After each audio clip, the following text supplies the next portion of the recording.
Donc c'est parti pour le tout premier test du nouveau fond de teint d'Yves Saint Laurent, donc le teint encre de peau. Je l'ai juste swatché, je ne l'ai vraiment pas du tout encore appliqué sur mon visage. Donc ce que je peux vous dire dans un premier temps, c'est que le packaging est en verre et j'avoue que ça me fait un petit peu peur puisque je suis assez maladroite. Donc un fond de teint à ce prix-là, j'espère qu'il ne va pas tomber puisque sinon ça me ferait vraiment très mal au cœur.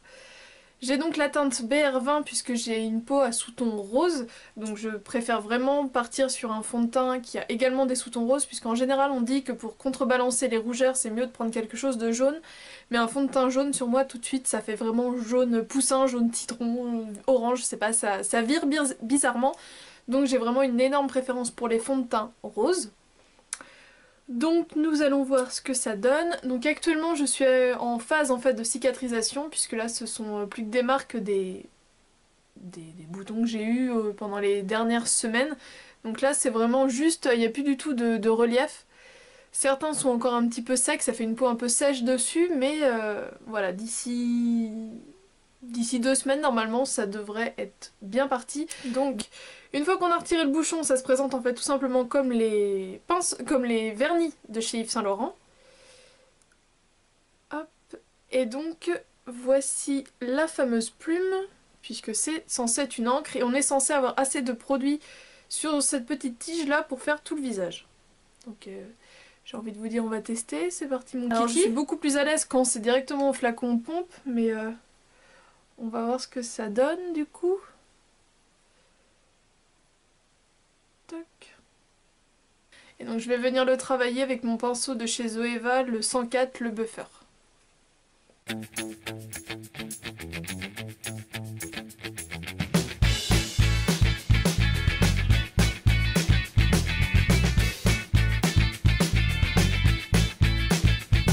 Alors une fois appliqué, je vois vraiment que mon teint a été unifié, qu'il n'y a pas d'effet de matière, que la peau est vraiment douce, mais après au niveau des imperfections, vous voyez, ça n'a rien camouflé du tout. Ça a unifié, mais ça n'a pas camouflé. Donc je vais venir en remettre une seconde couche là où il y en a besoin. Donc là cette fois-ci j'en ai mis sur le dos de ma main.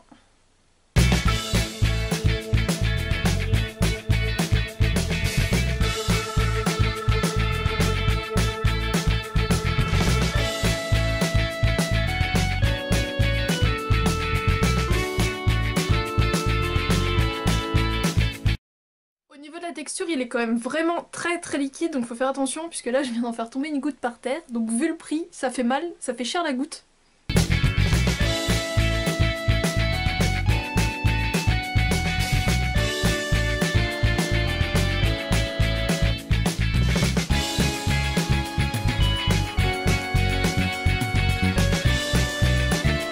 Alors en remettant un petit peu de produit au niveau des zones à problème, je trouve que ça redissimule quand même relativement bien.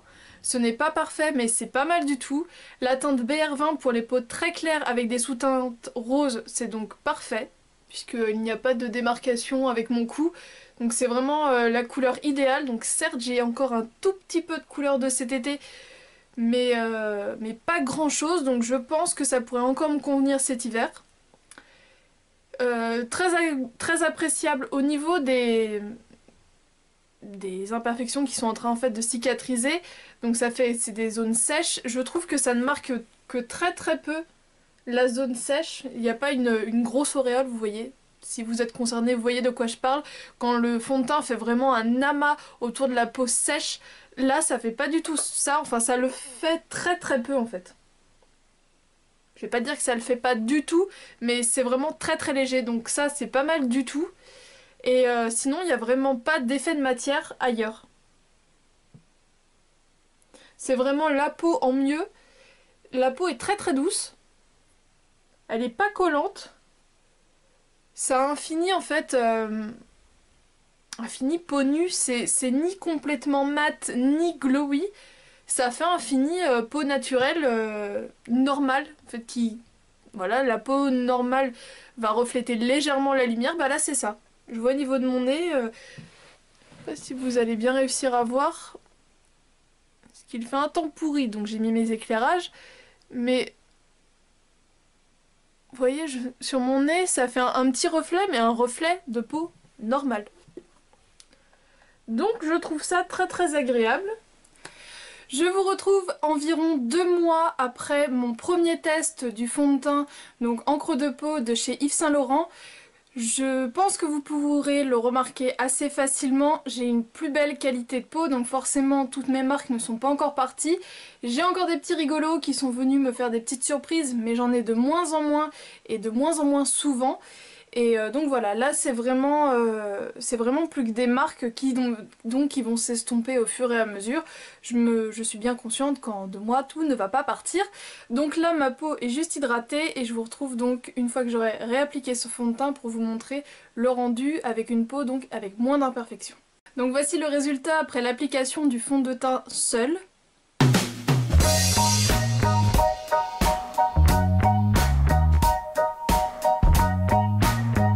J'ai terminé ma routine teint, j'ai donc mis mon anti-cerne et j'ai poudré le tout, donc vous pouvez le constater qu'un petit bouton, ça ne le camoufle pas du tout, puisque ce matin j'ai eu la joie de découvrir un petit bouton sur mon pif, j'étais hyper heureuse. Mais donc voilà le rendu, une fois poudré et avec de l'anti-cerne.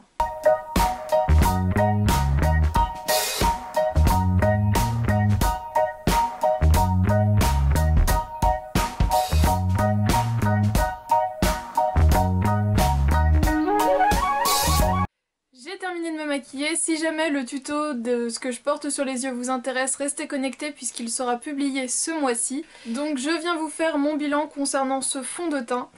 Alors je l'ai vraiment utilisé de plein de façons différentes, à des températures différentes, puisque j'ai commencé à l'utiliser courant octobre, donc il faisait encore relativement chaud. Maintenant qu'on arrive dans les premières fraîcheurs, du coup le climat a radicalement changé, ma peau aussi puisque du coup elle s'est un petit peu asséchée, voilà les premiers petits coups de vent forcément la peau n'apprécie pas.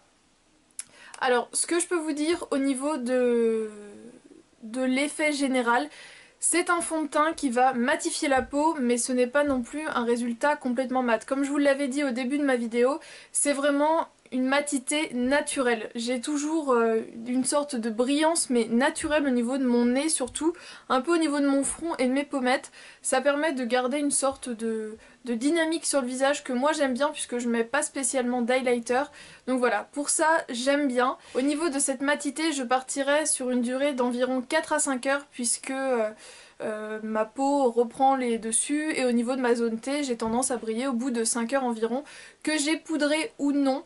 Tout simplement puisqu'au niveau de la poudre, j'ai donc essayé avec des poudres vraiment matifiantes et le résultat était vraiment pas beau, ça faisait un effet très plaqué et donc j'ai utilisé une fois chaque poudre pour voir un peu ce que ça donnait et j'ai pas aimé. Donc la poudre qui m'a offert la plus grande satisfaction, c'est celle de chez MAC, c'est la Mineralized Skin Finish.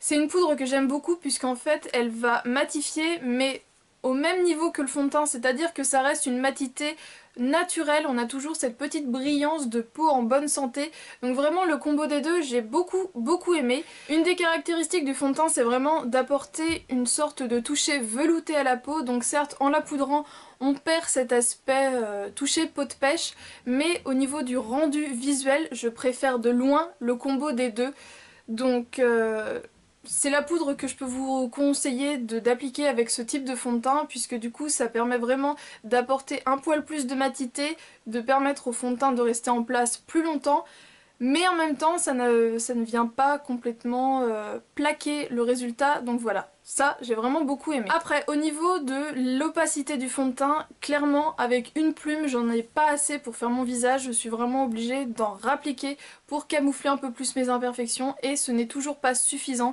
C'est vraiment une couvrance très légère, à légère moyenne je vais dire, mais on n'arrive pas à une couvrance moyenne. Donc vous voyez qu'on voit toujours en transparence un petit peu vraiment les grosses imperfections.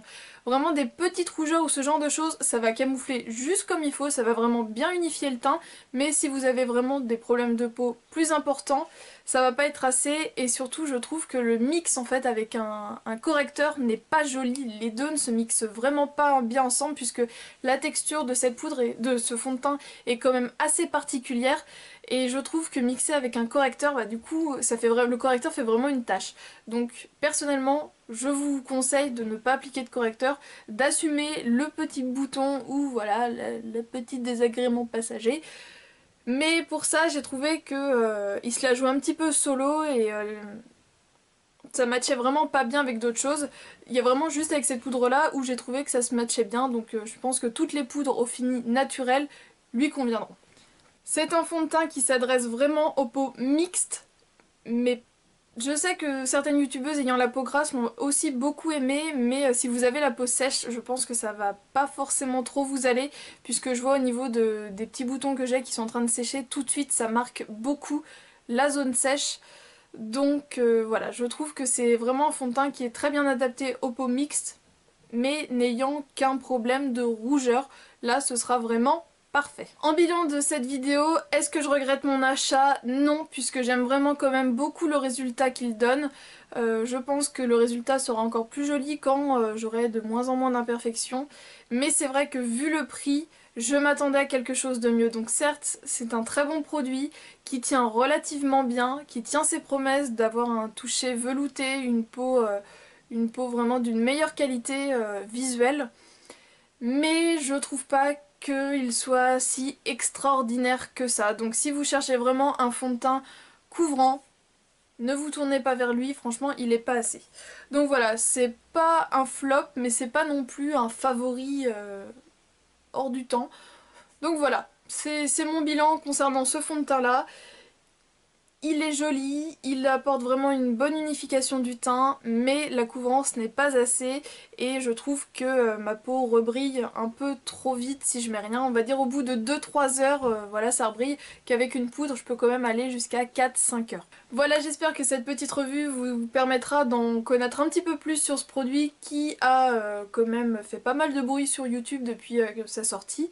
Donc voilà, je vous fais d'énormes bisous et donc on se retrouve demain pour une prochaine vidéo. Ciao!